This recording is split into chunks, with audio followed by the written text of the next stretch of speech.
وروحي أحرفي ولساني عربية حسبي. ربنا لك الحمد ملء السماوات والأرض وملء ما شئت من بعد، أهل الثناء والمجد أحق ما قال العبد، وكلنا لك عبد. اللهم لا مانع لما أعطيته ولا معطي لما منعت ولا ينفع ذا الجد منك الجد. والصلاة والسلام على من بعثه الله تعالى بالنبوة والبشرى، فأدى الرسالة وبلغ الأمانة ونصح أمته للظفر بالأولى والفوز في الأخرى، صلى الله عليه وعلى آله وصحبه أولو الأحلام والنهى، ومن سار على دربهم وسلك سبيلهم واهتدى. أما بعد، المشاهدون والمشاهدات، مرحبا بكم في برنامجكم في شرف العربية الذي يأتيكم من قناة سلام الفضائية، وهذه الحلقة الجديدة وهي الجزء الرابع من قراءة في كتاب العروبة والإسلام بالقرن الإفريقي للكاتب أو الأديب الأريتري محمد سعيد ناود، وهو يذكر تاريخ هذه المنطقة عروبة. وإذن القرن الإفريقي العربي بهذا الباب السادس من هذا الكتاب عنونه بهذا القرن الإفريقي العربي. وتطرق في البداية الكاتب الأديان، وليست هنالك أديان سماوية، إنما هو دين واحد، والباقي هو التشريعات الإسلامية الدينية المختلفة. أما الدين عند الله هو الإسلام، وكل الأنبياء جاءوا بهذا الدين الإسلامي، وكان خاتم الأنبياء والمرسلين هو محمد صلى الله عليه وسلم. لذلك لا ننجر بهذه المصطلحات التي يكاد بها أن هنالك أديان سماوية، بل شرائع سماوية، والدين عند الله هو الإسلام. الشاطئان الشرقي والغربي لبحر الغلزم، هذا الاسم القديم للبحر الأحمر، مرتبطان تاريخيا ومصيريا وثقافات وحضارات وأديان ومصالح، وذلك في العصور الغابرة وحتى اليوم. وإن النبذة التي أوردناها عن الجزيرة العربية في كتابه أو في الصفحات التي مضت من أديان وخلافها نجدها منعكسة لدرجة التطابق بين الشاطئ الآخر للبحر الأحمر، أي الشاطئ الشرقي للبحر الأحمر على الذي تقع فيه جزيرة العربية. وكما تأثرت الجزيرة العربية من أقصى الجنوب حتى أقصى الشمال ببعضها بالبعض عبر كل الحقب التاريخية، فإننا نجد أن المنطقة الواقعة من مصر شمالا وحتى أقصى جنوب الصومال، هذه المنطقة كلها كانت تسمى بالحبشة سابقا لقوة مملكة الحبشة العربية التي انشأتها كما ذكرنا قبيلة حبشة العربية التي جاءت من جنوب الجزيرة العربية.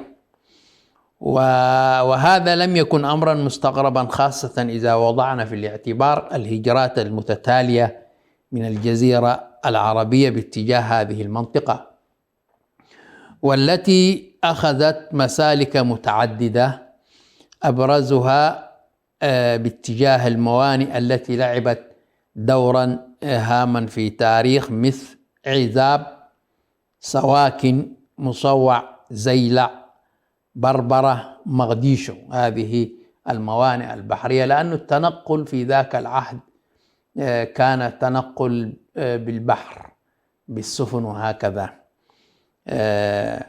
وأول الهجرات الأخرى التي تمت، طبعا عزاب توجد على شمال إفريقيا على منطقة مصر، وسواكن في السودان الآن، ومصوع في إريتريا، وزيلع في جيبوتي، وبربرة ومقديشو في الصومال. هذه المناطق كلها كانت منطقة واحدة، ولكن قسمت بإرادة الاستعمار أو الاحتلال. ويتضح التأثير الأبرز من انتقال الأديان كما هي في الجزيرة العربية إلى هذه المنطقة. فالديانات السماوية اليهودية النصرانية الإسلامية هذه ليست ديانات بل شرائع، إنما كلهم جاءوا بالدين الإسلامي. هو كاتب ينتقد في هذا الشيء، فلا يوجد هنالك أديان سماوية، إنما دين واحد، وبقية الرسل جاءوا بالشرائع الدينية الإسلامية التي يختلف من عصر إلى عصر آخر.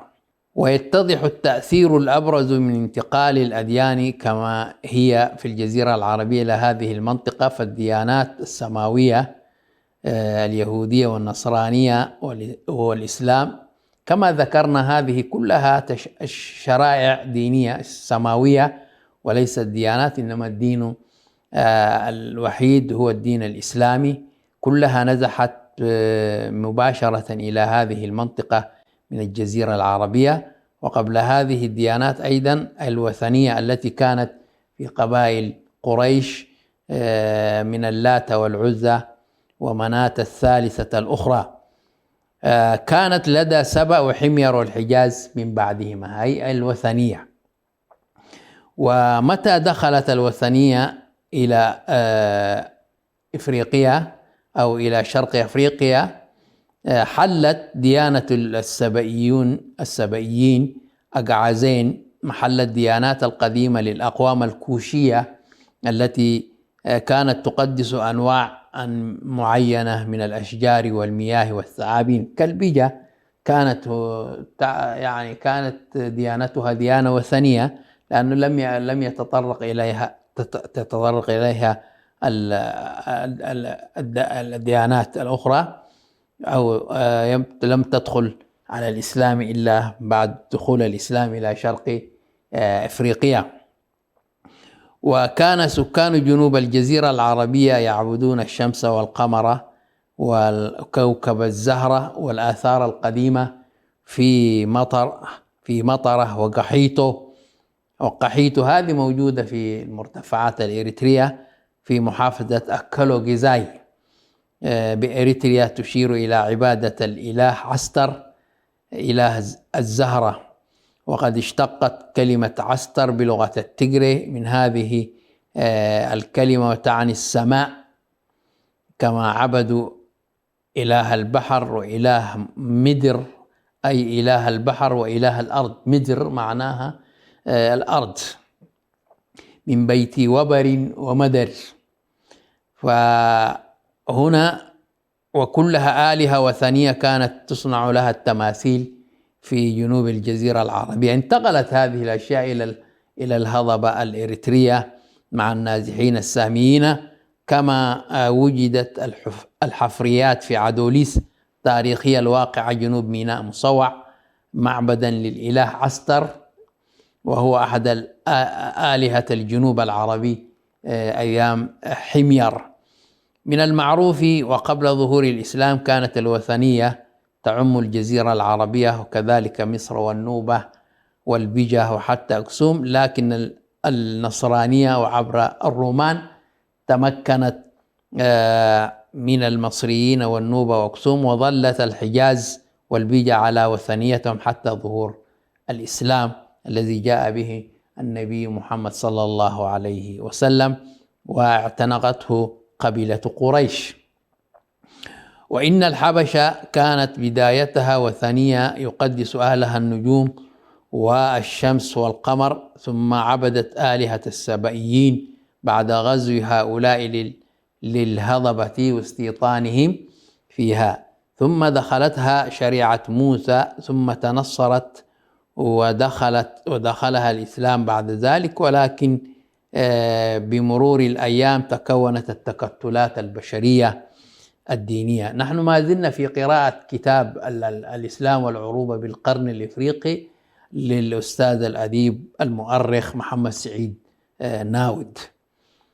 فتحصن الأقباط المسيحيون وكونوا أقلبية هناك، بينما ظهرت التجمعات الإسلامية وشكلت أقلبية واضحة في مناطق أخرى مثل السهول الشرقية وهرر والقسم الجنوبي مثل كافا وغيرها. أما قبائل الجالة الأرومو كانت تطلق في قبل الأرومو بكلمة جالة، مصطلح جالة، ولكن الآن كلمة الجالة تعد شتيمة لهذه القبائل فأطلقت، فالقبائل الآن تعرف بالأرومية، وأرومية هي منطقتهم على مناطق أديس أبابا، وعاصمتهم سابقا تسمى كانت فني قبل تغييرها إلى أديس أبابا أي الزهرة البيضاء. إذن فكلها كانت وثنية عندما زحفت على البلاد في القرن السادس عشر، ولكن الذين استوطنوا الهضبة تنصروا، بينما الذين جاوروا المناطق الإسلامية بعد دخول الإسلام هذا وهم الأغلبية فقد اعتنقوا الإسلام. أما الباقون فظلوا على وثنيتهم. أيضا كانت الوثنية تنتشر في بلاد النوبة وهرر، ولكن المصريين والنوبة أبطلوا عبادة الأوثان خضوعا لإرادة الأمبراطور جستنيان الرومي عام 566 الذي استعمل معهم ضروب التعسف والشدة وأمر بتخريب هياكلهم الوثنية واعتنقوا المسيحية. وكما أسلفنا القول بقيت البيجة على وثنيتها ولم تتخلى عنها إلا بعد ظهور الإسلام الذي اعتنقوه وتعصبوا له لنصرته. إلى فاصل قصير ثم نعود إليكم مشاهدي الكرام. عربية قلبي وروحي أحرفي ولساني، عربية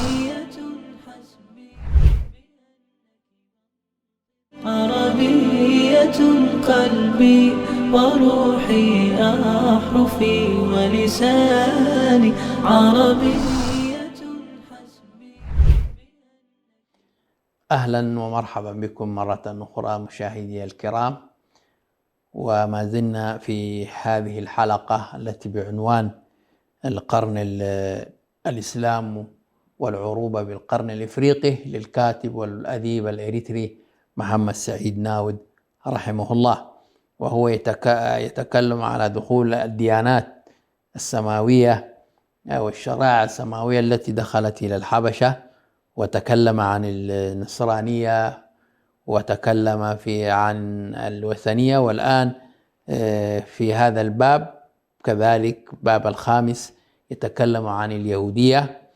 ومن الأحداث المثبتة في تاريخ اليهود هو هجرتهم إلى اليمن حوالي سنة 70 ميلاد على إثر احتلال الرومانيين لفلسطين في عهد الإمبراطور تيتوس وهدمهم القدس ومعبد سليمان عليه السلام. وبعد استيطان اليهود باليمن تمكنوا على مر العصور من غرس بذور الديانة اليهودية بين السكان حتى اعتنقها عدد من ملوك حمير، وكان آخر من تهود من هؤلاء الملوك ذو نواس صاحب قصة الأخدود الواردة في القرآن الكريم. وفحوى القصة أن اليهود قد خشوا من انتشار النصرانية في عدد من مدن اليمن ومن ضمنها نجران. نجران هذه تقع بين اليمن والسعودية الآن في التخطيطات الجديدة لهذه الدول الحديثة. فجمعهم الملك وخيرهم بين التهود والحرق بالنار، لذلك حفر لهم أخدودا في الأرض وأضرم عليه النار وألقى فيه من أصر على البقاء على دين عيسى عليه السلام. واختلفت الروايات في عدد من تم إحراقهم، فقيل أنهم بلغوا 20,000، وكان ذلك سنة 500 23 ميلادي، أي قبل الإسلام. هكذا كان. النار ذات الوقود إذ هم عليها قعود وهم على ما يفعلون بالمؤمنين شهود. مؤمنين بعيسى عليه السلام، بشريعة عيسى عليه السلام، وهم نصارى نجران. وإن شيوع هذا النبأ عن حرق النصارى بهذا الأسلوب الوحشي أثار غضب الإمبراطورية البيزنطينية. الذين أحرقوا النصارى في نجران هم الفرس، وكذلك هذا الأسلوب الوحشي أثار غضب الإمبراطورية البيزنطينية ومملكة أكسوم المسيحية أو النصرانية التي كان على رأسهما الملك كالب. طبعا كلمة المسيحية غير صحيحة، هي تطلق المسيح عليه السلام بريء منهم بعد ما أن حرفوا الدين الإسلام، دين الذي جاء به سيدنا عيسى عليه السلام، فسموا أنفسهم قالوا إنا نصارى، فإذا يطلق عليهم بأنهم نصارى وليس مسيحيون. وكذلك أسقف أورشليم في القدس، أورشليم القدس موجودة الآن في فلسطين المحتلة المغتصبة. ويقال إن إمبراطور بيزنطة طلب من نجاشي الحبشة إعداد العدة لنصرة النصارى في اليمن وإنقاذهم من الموت، وأمده بالسفن. وقام ملك أكسوم بتجريد حملة عسكرية، يعني هؤلاء الأحباش كانوا أقوياء في الحرب، ولذلك هذه السفن ذهبت إلى اليمن سنة 524 ميلادي، وعلى رأسها قائده اسمه أرياط. ودارت معركة على السواحل اليمنية بين جيش أكسوم وجيش ذو نواس الذي يتبع للفرس، حيث انتصر الأحباش وقتل ذو نواس. وقد دام الاحتلال الأحباش لليمن قرابة 50 عاما، احتلوا اليمن وهم أصلا من اليمن، إلا أنه سرعان ما حدث انشقاق في صفوف الجيش المحتل، ثم ثار أبرهة الأشرم على قائده أرياط فقتله وحكم البلاد، ثم حكمها من بعده أولاد أشرم، أبرهة الأشرم. وقد خلد اسمه على جدران سد مأرب، وأراد أن يصرف العرب عن الحج إلى مكة. قصة معروفة نزلت فيها سورة الفيل. ويريد كان هدم الكعبة وأن يأتوا العرب للحج إلى كعبته وهكذا، وتحدى الله سبحانه وتعالى، ولكن الله انتقم منه بحجارة من سجيل. إذن وفي هذا أصحاب الفيل أو هذه المعركة ولد النبي صلى الله عليه وسلم. ويذكر التاريخ أنه على الرغم من نجاح أبرهة في إخماد الثورات القبلية التي قامت في وجهه، فقد ظل رجل واحد لم يقمد سيفه ولم يتمكن أبرهة منه، ذلك هو سيف ذي يزن، هو من سلالة ملوك حمير، ولكنه صار صاحب أهل الفرس، وقد التجأ إلى الفرس مستنجدا بهم. وطب لذلك دخول الشيعة الآن بما يسمى بالزيدية أو بما يسمى الحوثية هو من ذاك الوقت، منذ نواس هذا ذو يزن عندما استعان بالفرس مستنجدا بهم على نصارى. وكان الحاكم باسم الحبشة آنذاك هو ابن أبرهة مسروق الذي خلف شقيقه يكسوم، مسروق ويكسوم، وهذه أسماء عربية كانت تحكم بلاد الحبشة. وللأسف الشديد هذا التاريخ الآن مزور في هذه المنطقة، ويقصد به مطاردة الإسلام والمسلمين في هذه المنطقة. ويصمت التاريخ عن دخول اليهودية إلى منطقة القرن الإفريقي، ولكن في منتصف القرن العاشر الميلادي وجد اليهود الفرصة سانحة لامتلاك ناصية حكم الحبشة بعد أن ازدادت حالات البلاد سوءا على إثر تدمير مملكة أكسوم وانعزالها عن العالم الخارجي. فقد قامت امرأة يهودية كانت متمكنة على قبيلة اسمها فلاشة.